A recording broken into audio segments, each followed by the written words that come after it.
వైకుంఠపురం దేవస్థానం వ్యవస్థాపకులు ధర్మకర్త తుల్లూరి నరసింహారావు గౌడ్ చిరస్మరణీయులని స్థానిక ఎమ్మెల్యే రాష్ట్ర పౌర సరఫరాల శాఖ మంత్రి నాదెండ్ల మనోహర్ అన్నారు.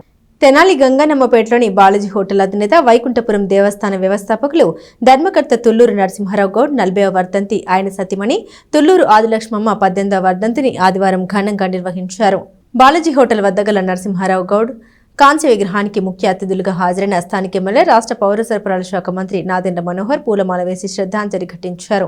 అనంతరం పేదలకు అన్నదానం కార్యక్రమం నిర్వహించారు. ఈ కార్యక్రమంలో తుల్లూరు జగన్మోహన్ రావు, తుల్లూరు శ్రీనివాసరావు, తుల్లూరు మాధవరావు, తుల్లూరు వివేకానంద, తుల్లూరు ఉదయభాస్కర్రావు, బీసీ సంక్షేమ సంఘ రాష్ట్ర అధ్యక్షుడు కేసిన శంకర్రావు, బీసీ సంఘ ప్రముఖులు కందుల సాంబశివరావు గౌడ్, కందుల వేణువర్ధన్, వాక రామ్ గోపాల్ గౌడ్, వీరంకి రంగారావు, మేకరాల రాము గౌడ్, బెల్లంకొండ సురేష్ గౌడ్, ఏమినేని కోటేశ్వరరావు గౌడ్, గుంటూరు కోటేశ్వరరావు, అనంత లక్ష్మీనారాయణ, కుంభం బాలాజీ తదితరులు నివాళులర్పించారు.